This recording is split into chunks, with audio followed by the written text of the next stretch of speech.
Сәлем достар, қалдарыңыз қалай? Бүгінгі күндеріңіз сәтті өтсін. Бүгінгі тақырыпты бастамас бұрын каналға тіркеліп, лайк басып, комментарий жазуды ұмытпаңыздар.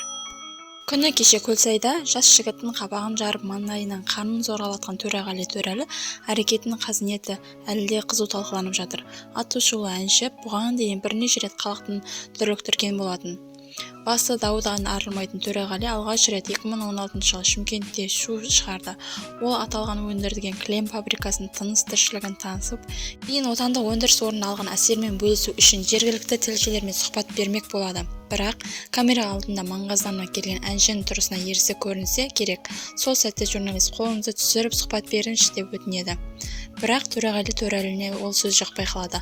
Атышулы өнерпаз тілші қызға дөрекі сөйлеп сұхбат беруден бас тартады. Оның бұл қылығын продюсер әкесі жақтап, сендерге мұнда кім шақырды деп түсірілім тобын шығарып жүреді. Анығында журналист облыс әкімінің баспасөз қызметін арнайы шақыртумен барған. Кейін даулы видеоны ғаламтор желісіне тарап, халық Төреғалидің әрекетіне қатысты сынға алған еді. Өзін бүкіл елге масқаралаған журналист қызға әнші төмендегі өлеңдер жолдарын жауап берген еді. Журналист қыз, жөніңді біл, бос сөзге былғамай-ақ көңілді бол.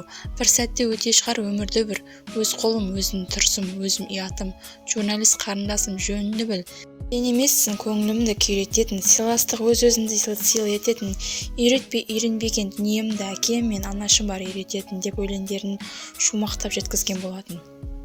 Өзін ұлы дала баласы деп айтатын Төреғалидің жұрты арасындағы жанжал бұнымен шектелмеді. 2017 жылдың желтоқсан айында Павлодарда өткен ән кешінде ерсі қылығымен ел назарына тағы да өзін аударды.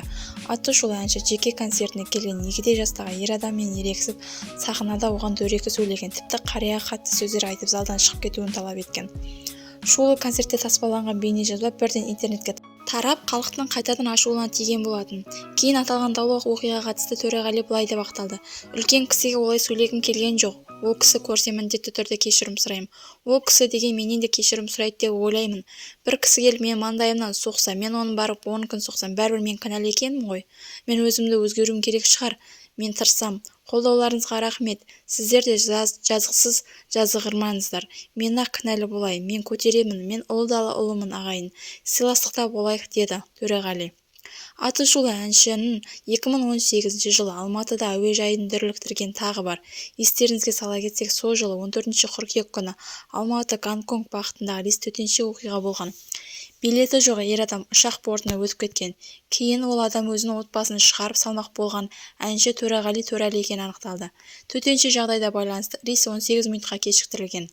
Кейін тәртіп бұзған Төреғали үшін әуежай қызметкерлері 200 мың теңгеге жуық айыппұл салынған. Өйткені билеті жоқ адам әуежайдан ұшу аймағына рұқсатсыз өткізгені анықталған. Төреғали дәл осы бірнеше даулы оқиғадан кейін сапасына түскендей сынай танытып, халықты арнап "Қатемді кешіріңдер" атты әнін шығарды. Бірақ тентек мінезді өнерпаз әлі де елді шулатқанын тоқтатар емес. Соңына дейін тыңдағандарыңызға көп рахмет. Лайк басып, комментарий жазып, каналға тіркелуді ұмытпаңыздар. Күнделікті сіздерге жақсы жаңалықтармен бөлісетін боламыз.